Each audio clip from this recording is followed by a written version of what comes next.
Little Singham को एउटा बिल्कुलै नयाँ र रोचक कथा छ। लिटिल सिंघम और उड़ने वाला चोर। मिर्ची नगर में सुबह का समय था और सूरज की सुनहरी किरणें चारों तरफ फैली हुई थीं। शहर के लोग अपने अपने कामों में व्यस्त थे।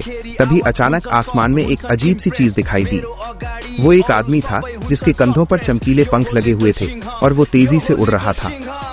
देखते ही देखते उस उड़ने वाले चोर ने मन्नू हलवाई की दुकान से मिठाइयों का डिब्बा झपट लिया और हवा में ओझल हो गया। शहर में शोर मच गया। लोग चिल्लाने लगे, पकड़ो पकड़ो उड़ने वाला चोर। तभी अपनी जीप में सवार होकर आंखों पर चश्मा चढ़ाए और मूंछों पर ताव देते हुए लिटिल सिंघम वहां पहुंचे। उनके साथ उनका वफादार कुत्ता चिक्की भी था। मन्नू हलवाई ने रोते हुए कहा, सिंघम बेटा, वो चोर तो आसमान में उड़कर भाग गया, अब उसे कौन पकड़ेगा?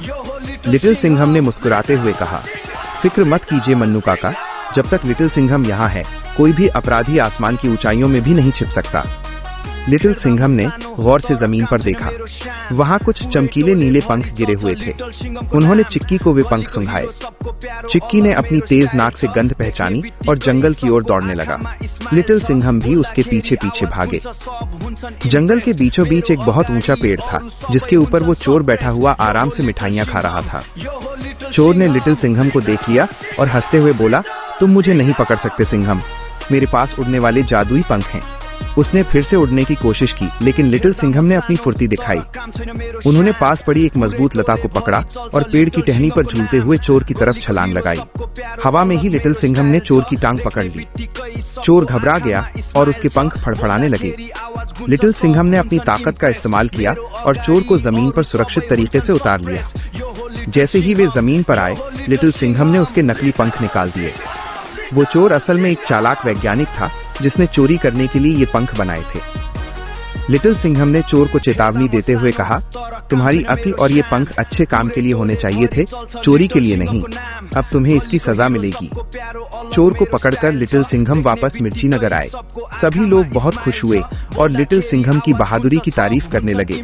मन्नू हलवाई ने सबको ताज़ा मिठाइयाँ खिलाईं। शाम के समय पूरा शहर फिर से सुरक्षित और शांत था।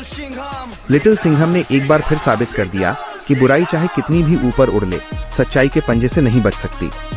मिर्ची नगर की गलियों में फिर से गूंज उठा, लिटिल सिंघम की जय।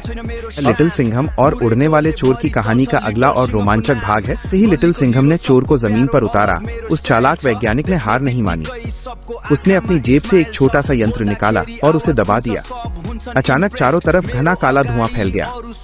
लिटिल सिंघम की आंखों के सामने अंधेरा छा गया और उन्हें कुछ भी दिखाई देना बंद हो गया।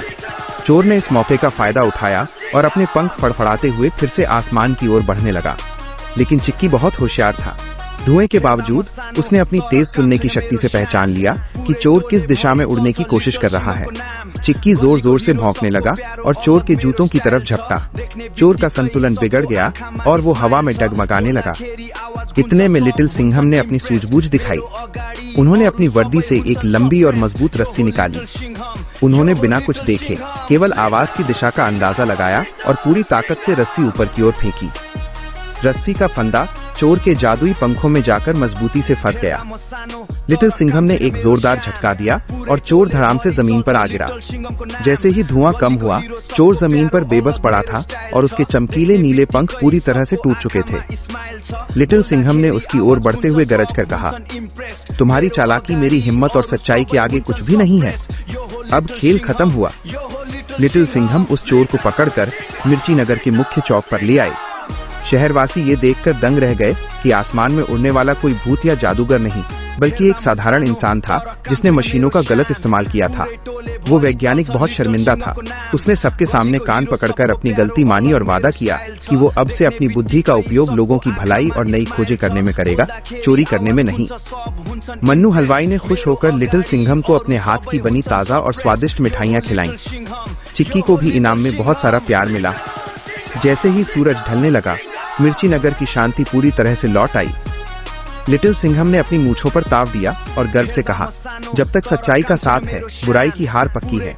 पूरा मिर्ची नगर एक बार फिर खुशी से झूम उठा और गलियों में सिर्फ एक ही आवाज सुनाई देने लगी, लिटिल सिंघम की जय जय जय। बोल्दाखेरि आवाज गुन्छ सब हुन्छन् इम्प्रेस्ड मेरो अगाडि अरु सबै हुन्छन् सप्रेस्ड यो हो लिटल सिंघम यो हो लिटल सिंघम लिटल